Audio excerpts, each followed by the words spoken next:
Bonjour à tous et bienvenue dans cette nouvelle vidéo. Aujourd'hui on calcule l'intégrale de 1 à exponentielle pi de sinus de ln de x. Donc là, clairement, si on fait pas de changement de variable, on aura du mal à calculer ça avec une primitive. Du coup ce qu'on va faire c'est une intégration par partie. Donc on fait apparaître du 1 et ensuite on va faire notre IPP. La primitive de 1 c'est x. Du coup dans le crochet d'intégration on aura x sinus de ln de x entre 1 et pi, moins l'intégrale de 1 à exponentielle pi de 1 sur x, la dérivée de ln de x, fois x cosinus de ln de x. Donc ça, on va calculer les valeurs du crochet d'intégration. En exponentielle pi, ça vaut 0. Et en 1, ln de 1, ça vaut 0. Sinus de 0, ça vaut 0. Donc le crochet vaut aussi 0 en 1.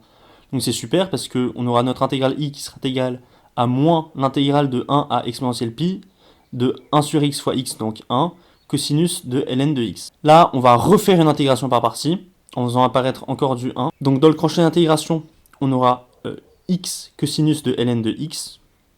L'intégrale qui nous restera, ce sera l'intégrale de 1 à exponentielle pi de la dérivée de ln de x, donc 1 sur x, fois x, fois donc la dérivée de cosinus, donc moins sinus, de ln de x. Tout va bien simplifier, et ça va nous donner donc l'intégrale de 1 à exponentielle pi de sinus de ln de x. Ça c'est super, parce qu'on retrouve notre intégrale de départ, donc i. Du coup, on aura 2i qui sera égal prochaine intégration. En exponentielle pi, ça nous donne exponentielle pi. Et en 1, ça nous donne moins 1. Donc 2i égale exponentielle pi plus 1.